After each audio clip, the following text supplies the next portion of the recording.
Esam pieraduši ļoti daudz klausīties prātā, plānot, analizēt, izprast, un tas ir noderīgi.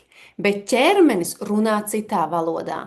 Tas nerunā vārdos, tas runā sajūtās, kā saspringums plecos, smagums krūtīs, nogurums, kas nepāriet pat pēc atpūtas. Bieži mēs to gribam saukt par problēmu.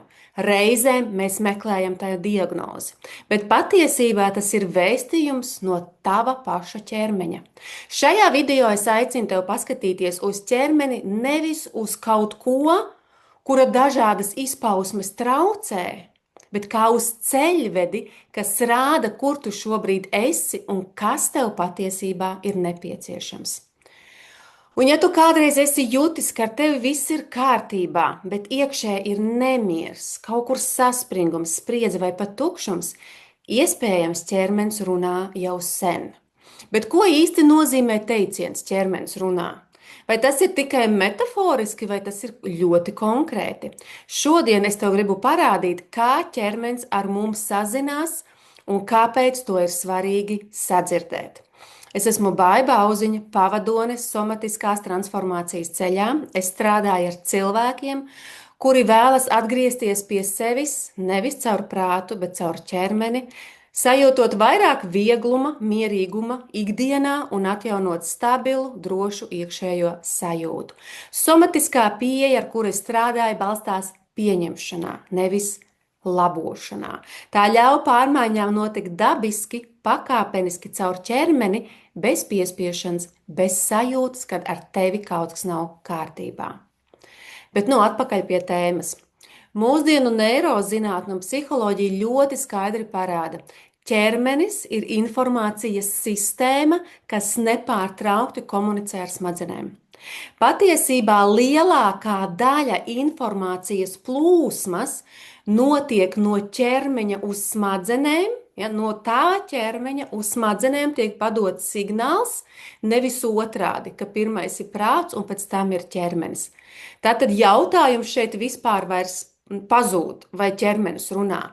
Jautājums, kādās valodās tas runā un vai mēs tās atpazīstam. Tāpēc ķeršos uzreiz pie galvenā, un tu uzzināsi 6 signālu valodas, kā ķermenis ar tevi runā. Pirmā ir iekšējo sajūtu valoda, introcepcija, un tā ir visfundamentālākā ķermeņa valoda, jo tā caur to runā tavas iekšējās sajūtas. Zinātnē šo sauc par introcepciju, spēju uztvert signālus no ķermeņa iekšpuses. Ko tas iekļauj? Tas iekļauj arī tavas sirdsdarbības sajūtu mainību, tās sirds sajūtas kā tādas, tavu elpas ritmu, saspringumu vai atslābumu. Tas var būt arī smagums, tas var būt siltums, tas var būt augstums, tā var būt šī tukšuma sajūta, tas var būt iekšējs nemieris, kaut kur spriedze vai arī tieši otrādi miers. Neirozinātnieki, piemēram, Antonio Damasio un Baks Kreigs, es ceru, ka es pareizi viņu vārdu izrunāju, ir parādījuši, ka šie signāli tiek integrēti smadzenēs un veido pamatu tālāk emociju pieredzei. Ja, šis ir svarīgi. Emocija ļoti bieži sākas nevis kā doma, tas sākums, bet kā fizioloģiska sajūta. Tāpēc, ka ķermenis runā pirms mēs spējam pateikt vārdus, kas vispār ar mums notiek. Ir tev bijis tāda sajūta, ka tev kaut kas ķermeniski notiekās, varbūt tev pamainās sejas izteiksme, un tev kāds prasa, kas notiek, un tu pati vēl tā kā nespēji noformulēt vārdos, kas tad īsti notika. Bieži vien tas varbūt tāds vēl mirklis apstāties, kas patiešām tagad notika. Ja, tāpēc ķermenis runā pirms mēs vispār spējam pateikt vārdos, kas tad ar mums notiekās. Klausies lēni, informācija ir gan dziļa, ja, un pieprasa tavu klātesamību. Otrā valoda ir ļoti svarīga, un tā ir nervu sistēmas regulācija. Jo ķermenis mums nepārtraukti skenē vidi, kur mēs atrodamies, cilvēkus, kas ir kopā ar mums, Un mūsu tādu iekšējo kapacitāti, kā arī kā mēs miedarbojamies attiecībās ar ārpasauli vai kādiem notikumiem, ne obligāti cilvēki, varbūt ir kādi notikumi. Un nervu sistēma uzdod vienu vienīgu jautājumu. Vai šeit ir droši? Tur, kur tu šobrīd esi, vai tur, kur tu esi, vai tur ir droši? Ja atbildi ir jā, tad ķermenis, viņš atslābs tajā pašā momentā, līdz ko viņš dabūs signālu. Jā, jā, ir labi. Es esmu drošā vidē, pazīstamā, man neviens apkārt šeit nav. Es zinu, ka es esmu šeit mierīga, varu mierīgi ierakstīt šo epizodi, bet ja pēkšņi, ja, varbūt izskrietu lapsa, nezinu, vienalga kas, ja, mans ķermenis uz mirkli varētu iespringt. Viņš varētu iespringt, man uzmanība saraujās, ja viņa sāk tā kā fokusēties. Es vairs nevaru fokusēties epizodei, es sāku fokusēties, kur ir lapsa, ko viņa tagad darīs. Ja? Kaut kur elpa arī izmaina savu fizioloģisko ritmu, ja? Un kas notiek tātad, ja atbildi ir nē, ja nav droši, ja? Tad ķermenis parasti kaut kādā veidā saspringst. Ja? Bija vistipiskāk arī kaut kas izmainās elpā. Viņa vai aizraujās, vai viņa sāk kļūt seklāka, vai varbūt tieši otrādi meklē ka vispār var pēlpot, ja, parādās nemieris, varbūt arī kāds sastingums sajūta, vai pat hiperaktivācija. Arī šādi var būt tur, kur tiek izjaukt, ja iekšēji nejūtos droši šajā vidē, šajā situācijā, šajā notikumā, man varbūt vienkārši es varu tik daudz iet un kaut ko darīt, man vienkārši rodās hiperaktivizācija. Tikai tāpēc, lai es kaut kādā veidā mēģinātu nomierināt nervu sistēmu. Un psiholoģija un neirozinātne saka to, viņa parāda, viņa jau pierādījis to, ka šīs reakcijas notiek ātrāk nekā apzināta domāšana. Un tad, kad es pirmo reizi dzirdēju, cik reiz tas notiek, man bija tā ka vai tiešām es pareizi dzirdēju, es pārjautāju. Ja, nervu sistēma 7 reizes sekundē tātad sūta no ķermeņa signālus uz smadzenēm, vai šeit ir droši. Ja, vai šeit ir droši. 7 reizes sekundē tas notiek milzīgā ātrumā. Ja, tur domai nav laika. Ķermenis, ja mans ķermenis ieraudzīs to lapsu, man nebūs laika domāt, hei, bet tā lapsa jau te netiek iekšā, viss kārtībā, varbūt viņa ir iemaldījusies, viss ir labi, es varu mierīgi šeit vadīt, ja nav jau kaut kāds gorilla vai vēl kaut kas, kas te varētu man varbūt daudzīt logus, vai vēl es varētu mierīgi it kā turpināt. Bet man nervu sistēma noteikti sarautos, un viņa, ja būtu šie signāli, ok, jā, tātad ķermenis runā caur šiem stāvokļiem, ja, miers, spriedze, gatavība, sastingums. Un tad iesim jau pie trešās ķermeņa valodas, tas ir muskuļa tonus. Tā ir muskuļa tonus, jo ķermenis runā caur to, ko mēs turam. Un tas noteikti visbiežāk tipiski ir neapzināti. Ja, ka mēs turam, piemēram, vietas, kur visvairāk ilgstoši saglabājās kaut kāda pielāgošanās. Vienalga, te varbūt nav svarīgi, vai tā ir kaut kāda liela pielāgošanās, vai tā ir neliela pielāgošanās. Ja tev ir tomēr kaut kā jāpielāgojas, tad tev var just žokļos to tonusu, ja, tādu tā kā spriedzi plecos, ja, kad kaut kas te jānes ir kaklā, varbūt arī diafragmā, varbūt, ja, un iegurnī. Ja, tas ir viens no veidiem, kā tavs ķermenis runā tieši caur šo muskuļa tonusu. Un pētījumi somatiskajā psiholoģijā rāda to, ka muskuļu spriedze bieži saistīta ar emocionālo un tieši šo sociālo regulāciju, jo ķermenis pielāgojas. Ja? Ko tas nozīmē? Tas nozīmē, ka ķermenis pielāgojas neizteiktām emocijām, saulaicīgi vai vienkārši, kad nevar pateikt nē par ilgstošai spriedzei. Un muskuļa tonus kļūst vienkārši par ķermeņa atmiņu. Ja, tas ir viens no iemesliem, kāpēc ķermenis runā pat tad, kad prāts saka, hei, viss ir kārtībā. Ja, par to arī runāju iepriekšējā epizodē. Ejam uz nākamo. 4. valoda ir elpa un ritms. Elpa būtībā ir viens no vistiešākajiem tiltiem starp ķermeni un nervu sistēmu. Psiholoģiskie un fizioloģiskie pētījumi parāda to, kā elpas ritms mainās līdz ar cilvēku emocionālo stāvokli. Seklāka elpa biežāk saistīta ar trauksmi, neregulāra elpa ar pārslodzi un plaša, brīva.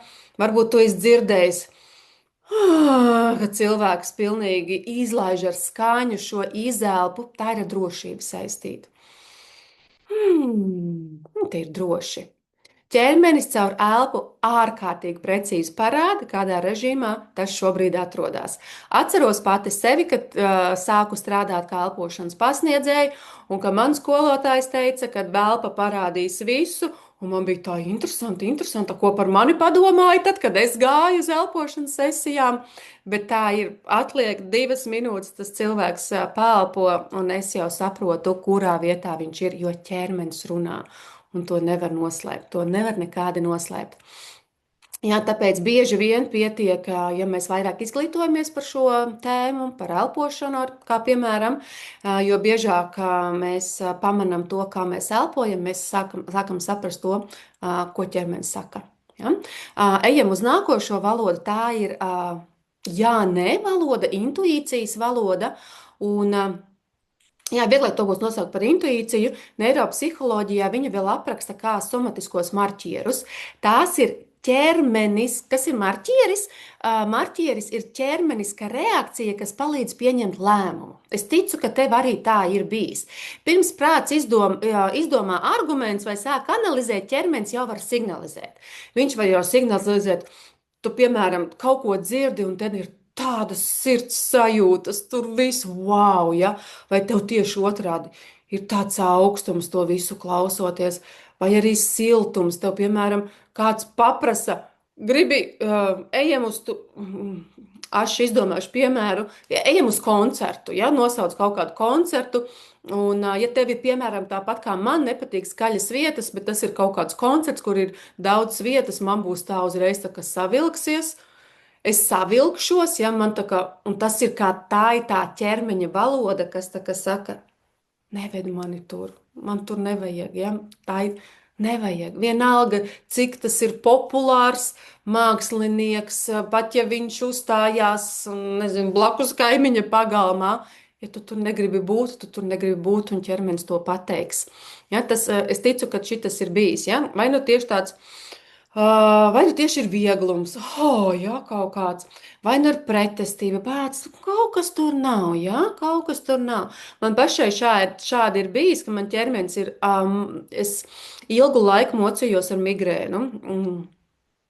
Ja es kādreiz zinātu, ka es iešu šajā tēmā tik dziļi un par to stāstīšu, es noteikti būtu fiksējis kaut kādus datumus un laikus un periodus, bet ar migrēnu es dzīvoju diezgan ilgi, gadu 10 vismaz. Un es atceros, jā, kad es arī gribu, šī pielāgošanās man bija tā stratēģija, ja, kad man gribējās, ka cilvēks dara labu lietu, un man gribējās viņam palīdzēt, bet ķermenis iekšēji saka, tas, tu tam netici. Tu tam līdz galam netici. Un iet un kaut ko darīt, nē. Un hops, un no rīta man ir tik liels migrēnas sāpes, ja ķermenis migrēnas sāpes un slikti, un ķermenis vienkārši mani nelaiž, ja, izdarīt to, ko iekšēji es negribu. Ja. Tā ir tā valoda, kas ir īpaši spēcīga izvēlēs, ko mēs veicam. Ja? Mēs zinām, ķermenis ļoti bieži zina ātrāk, ja? Bet tā problēma ir tajā, ka mēs nevienmēr uzticamies tam. Man pašai ir bijis tāds gadījums pavisam nesen, kad liekas, nē, loģiski būtu, ja es darītu tā. Ja, bet īstenībā bāc un nē, tā nevajadzēja, iekšējā bija tā intuīcija. Tāpēc tas, ka mēs ik pa laikam paklūpam, tas ir ok, mēs mācāmies. Ja? Galvenais šajā procesā nevainot sev, bet tā kā nokalibrēt, šitā bija tā ķermeņa sajūta, un es to teicu nē. Un tad, kad viņi parādās nākamreiz, tad tomēr to prātu, to loģiku mēģināt nolikt malā un sekot tai iekšējai sajūtai. Ja tas nav darīts pirms tam, ja tam nav bijis tāda Ja tam nav bijusi vieta, kur plaukt, kur būt, tad, protams, tas var paņemt laiku. Un ejam pie sestās ķermeņa valodas, tā ir sajūtu intensitāte, sajūtu skaļuma valoda. Jo, ja ķermenis netiek sadzirdēts ar šādiem mazākiem signāliem, šīs sajūtas kļūst stiprākas, signāli var kļūt biežāki, viņi var būt dažādāki, ja kaut kas iesmeldzās, kaut kas iesāpās stiprāk, pārņemās lielākā ķermeņa platībā. Ja, simptomi var būt tā teikt skaļāki. Un šis atkal tas nav kaut kas, kad, nu kāpēc tagad? Ja, bieži vien, kāpēc tagad nāk tas jautājums? Tas ir mēģinājums panākt kontaktu. Ja. Psiholoģijā ir ļoti labi zināms, ka ignorēti signāli pastiprinās, lai piesaistītu uzmanību. Tik vienkārši. Un ja mēs viņu atkal stumjam prom, ja, nu, tad mēs aizejam vēl dziļāk. Un nāks mums vēl tas signāls, kamēr viņu nesadzirdēs, viņš jau neatkāpsies. Un tad, kad mēs skatāmies, ja es tikko izgāju cauri šīm 6 ķermeņa valodām, kā ķermenis ar tevi runā, bet tas vēl nav viss, kā klausies tālāk. Vienkārši, kad mēs skatāmies uz šo ķermeni šādā veidā, nu, pajūt, man tas vairs neliekās kā noslēpums, ja, vai kaut kas biedējošs. Uzrakst man komentārā, vai tu piekrīti, kad skatīties un klausīties uz ķermeni, ja tu izproti tās valodas, nav tas vairs nepaliek kaut kas, kas ir iespējams tikai daļai no cilvēkiem. Tas ir iespējams absolūti visiem, un tas īstenībā nav biedējoši, un tā īstenībā nav problēma. Uzrakst man komentārā, es ļoti gribu dzirdēt tavu sajūtu, jo tas kļūst saprotams. Ja? Tas vienkārši tā valoda, kas man ir jāiemācās. Tāpat kā tev jāiemācās bija valoda, lai tu varētu runāt ar cilvēkiem. Tev varbūt darbā vajadzēja iemācīties otru valodu, lai tu varētu komunicēt un izpildīt šos darba pienākumus. Ja mēs skatāmies uz mūsu lielāko darba pienākumu, kas ir mūsu dzīves pienākumu parūpēties pašiem par sevi, tad tas iekļauj ķermeni. Un tas iekļauj to, kā ķermenis runā ar tevi un iemācīties šo valodu un iegūt savu ķermeni kā labāko draugu. Ja, tad ķermenis runā. Kā viņš tad runā? Sajūtās, ja, dažādos stāvokļos, spriedzē, savilkumos, caur elpu, caur intuīciju, caur signālu intensitāti. Un, kad mēs sākam šo valodu mācīties, ja, attiecības arī ar sevi pamainās. Ja, nevis caur kontroli, šeit atkal tiem, kur ir tā kontrole, ja, kur tā dzīvošana galvā, par ko man bija epizode arī, ja, bet caur sadzirdēšanu. Un es tevi aicinu tagad pavisam īsāk, kaut vai tu staigā šobrīd, ja tu staigā, tu nevarēsi apsēsties, bet īsā 2 minūšu somatiskā praksē. Klausīties, kad ķermenis runā. Ja? Un, ja tu vari, tad tu apsēdies, bet ja nē, paliec tur, kur tu esi. Vienkārši uzreiz izdaram, uzreiz sajūtam. Uztājas tādu dziļāku elpu, vienu dziļu, vienu dziļāku ieelpu, dziļāku izelpu un vienkārši turpina elpot. Tev nekas nav jādara kaut kā pareizi, tev vienkārši šī būs praksa par pamanīšanu. Un šādi elpojot, ļauj pievērst uzmanību tam, kā tad tavs ķermenis jūtas no iekšpuses. Vienkārši ļauj sajust, vienkārši pamani. Nekas tev nav jāmaina. Pamani, kurā ķermeņa daļā ir vairāk sajūtas vai kāda sensācija, kurā ķermeņa daļā tu neko nejūti. Vienkārši pamani. Un pajautā sev iekšējā balsī, vienkārši vai man ir šobrīd droši. Tev nav jāatbild vārdos, ļauj, lai ķermenis atbild ar sajūtu. Vai man šobrīd ir droši? Un pamani, ka tu runā arī par šo drošību, vai ir kādas ķermeņa vietas, kur saspringums uzkrājies, kur tu jūti, ka ir spriedze. Ja jūties gana spēcīga, ļauj tām atslābt par 1%, un tu to vari izdarīt, izelpā, izlaižot garu izelpu, un tā arī sev sakot, es ļauju atslābināties. Un ja tas būs 1%, tas būs pietiekami. Un pamani arī šajā brīdī savu elpu. Pamani, kāda ir tava elpa, neaizturi to, nepārveido to, vienkārši izseko līdzi vienam elpas ciklam. Kāda ir tava ielpa un kāda ir tava izelpa? Un ieklausies sevī. Vai šis brīdis, kad es pievēršu uzmanību sev, man ir patīkams?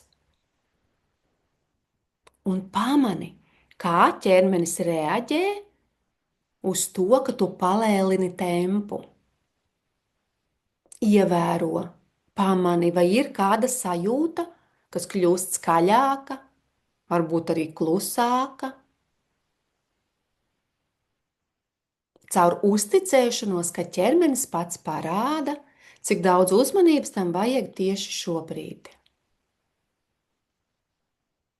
Un neatkarīgi no tā, vai tev sanāca sadzirdēt vai nē, jo īpaši, ja tu to darīji pirmo reizi, pasaki paldies ķermenim, ka viņš tev deva šo informāciju.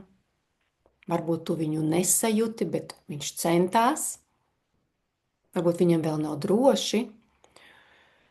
Un tu vari atvērt acis un atgriezt uzmanību telpā. Kāpēc šī prakse strādā? Mēs iekļāvām visas 6 ķermeņa valodas. Tā iemieso introcepciju, tā regulē nervu sistēmu, bez piespiešanas, tā tagad norimsti. Tā iekļauj muskuļu, elpas un intuīciju valodu. Tā māca sevī klausīties, nevis kaut ko mēģināt labot, mainīt. Un vajadzētu būt tā, ka šajā brīdī tu esi vismaz pa 0,5% mierīgākā stāvoklī nekā bija pirms tu uzsāki šo praksi. Jo nervu sistēmas regulācija un pamanīšana un klātbūtne viņa nekad nebūs par ātrumu. Viņa vienmēr būs par klātesamību, par patiesu klātesamību. Padalies lūdzu arī komentārā, vai tev sanāca, par cik procentiņiem tu jūti sevī, ka tev kaut kas pamainījās. Un kā es minēju, 0,5% arī skaitās. Kamēr tu raksti komentārus, iešu tālāk, vēl pavisam īsi pieskaroties, kas tad ir tās lietas, kas mums liedz sadzirdēt šo ķermeni. Un lielākā daļa no mums nav iemācījušies klausīties ieklausīties mūsu ķermenī tikai tāpēc, ka mēs esam mācīti, vai arī mēs esam apzināti iemācījušies izturēt. Pamani, kā tev šis vārds izturēt, ja? Paciesties. Nu, vēl vienu vakaru, vēl vienu dienu, vēl vienu nedēļu, vēl vienu mēnesi, vēl vienu gadu, vēl vienu to, ja? No agras bērnības mēs ļoti ātri saprotam, kādas sajūtas ir pieņemamas un kuras ir labāk nepamanīt. Jo bērnībā ķermenis ir pirmais, kas reaģē. Bērns vispirms jūt un tikai pēc tam viņš iemācās vispār domāt. Bet ja šajā laikā atkārtojās no pieaugušā vēstījumi, neslinkoja, tajā mirklī, ka varbūt viņš tulko savus ķermeņa signālus, nesūdzies, nu tas jau tik ļoti nesāp, nu nevar būt, tur tas pušamiņš jau nav tāds, saņemies lūdzu. Ja, ķermenis iemācās ļoti precīzi vienu lietu. Sajūts nav prioritāte. Tā nav trauma, tā ir adaptācija. Smadzenes un nervu sistēma pielāgojas tam, kas palīdz saglabāt saikni, pieņemšanu un piederību. Ja, tās ir mūsu vajadzības visiem cilvēkiem. Un ja uzmanība uz sajūtām traucē funkcionēt, ķermenis tās iemācās apslāpēt. Un arī pieaugušajā dzīvē mēs dzīvojam kultūrā, kur vērtība bieži vien ir produktivitāte, nevis klātbūtne. Mēs slavējam bieži spēju turpināt, pat ja esam noguruši, strādāt, pat ja ķermenis jau sūta dažādus signālus, pārvarēt sevi. Jā, protams, arī Ir reizes, kad nav variantu un ir jāturpina. Ja, tipisks piemērs, piemēram, jaunā māmiņa un negulētas naktis. Es pati tikai pie trešā bērna sāku ieklausīties savās patiesajās sajūtās un tām sekot. Un jā, un tas nav viegli, jo mājās ir vēl 2 bērni un viss pārējais. Ja, bet neirozinātnē ir ļoti labi zināms, ja ķermenis ir ilgstoši pārslogots, signāli netiek apstrādāti, apzināti, tie tiek apieti, ja, un šī atslēgšanās, protams, palīdz izdzīvot īstermiņā, bet ilgtermiņā viņa attālina no sevis. Ķermenis nepārstāja runāt, ja, viņš jau turpina runāt, bet viņš maina šo intensitāti, viņš maina skaļumu. Kad tie mazie signāli netiek pamanīti, nogurums, saspringums, nemieris, ķermenis sāk palielināt intensitāti. Un, tas ir ļoti labi pētīts arī psiholoģijā. Ignorēta informācija pastiprinās, lai piesaistītu uzmanību.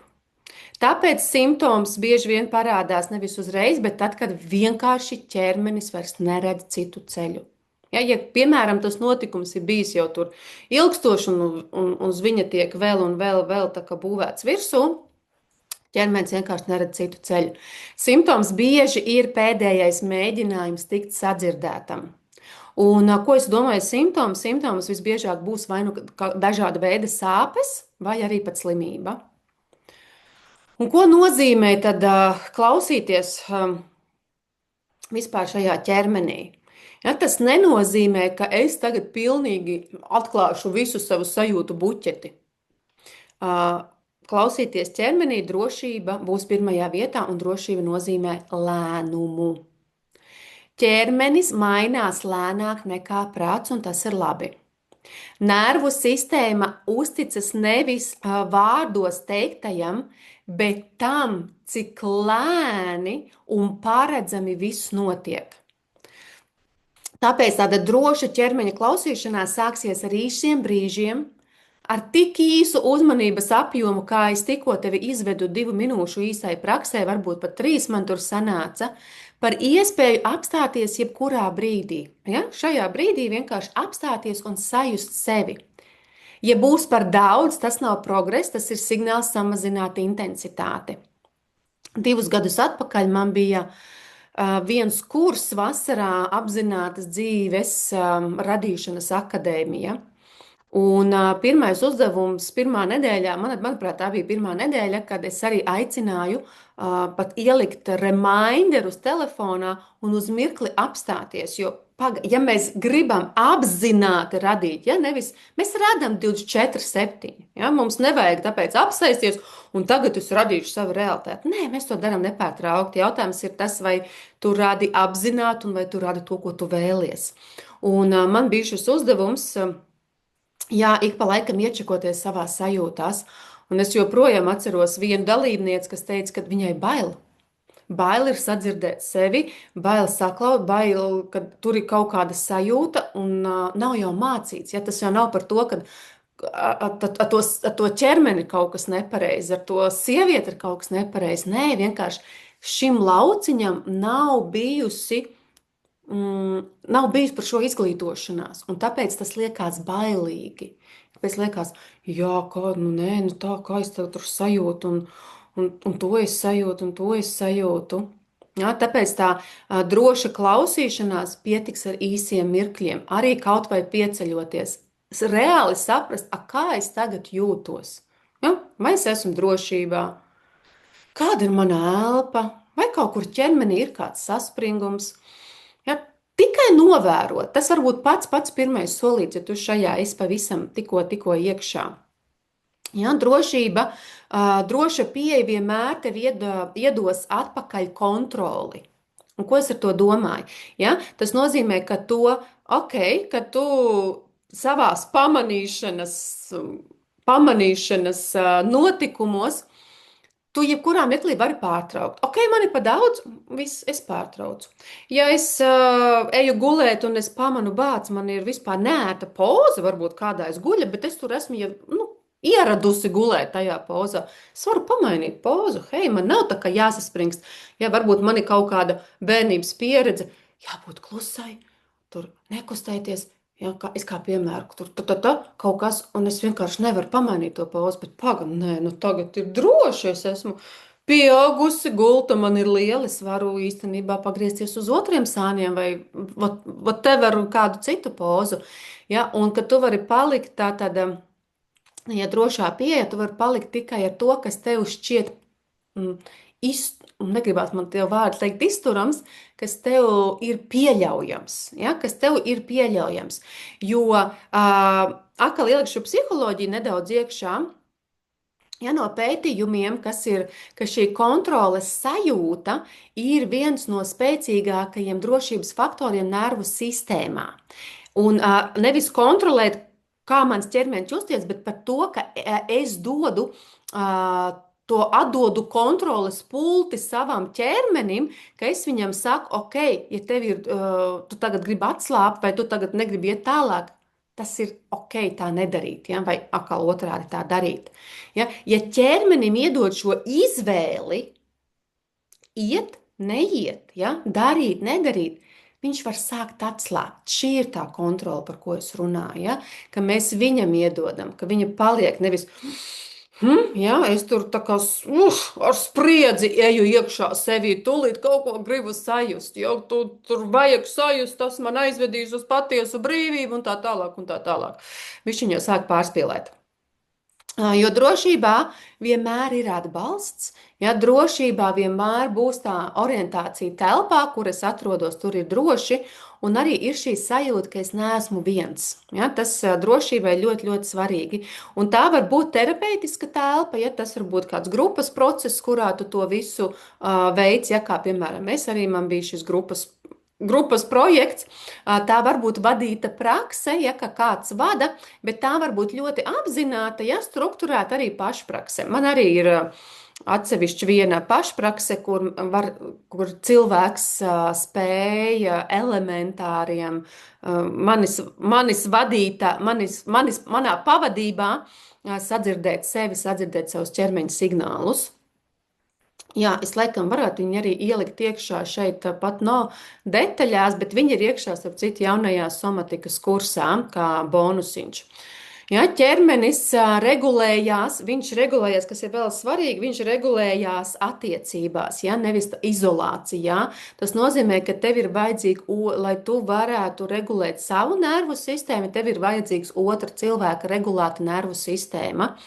Un arī es, kā piemēru, es varu pastāstīt, man šajā rudenī bija meistarklase, kur sākās ceļš uz vieglumu, un viena dalībniece pievienojās, un viņai tas mērķis bija, kāpēc viņa pievienojās, ka viņa, nezinu, kurā Latvijas pilsētā viņa dzīvo, viņa ir nolikusi autovadītāja tiesības, ļoti lielā spriedzē ķermenis ir bijis, un kopš tā laika vispār ir ļoti lielā spriedzē, un bail ir braukt ar mašīnu.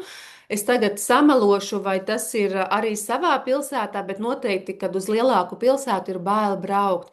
Un šis ir tas, ko arī labākais padoms, ko es viņai ieteicu. Es saku, vislabāk tātad, ja bija tur tā pieredze, ja tur tam ķermenim viņš ir pielāgojies šādā veidā, ja viņš ir pielāgojies uz šo spriedzi, kas, protams, ilgtermiņā nav pozitīvi, vai ne, jo ir bail braukt, ja, it kā es noliku tās tiesības, un tagad nevaru to pilnvērtīgi izmantot.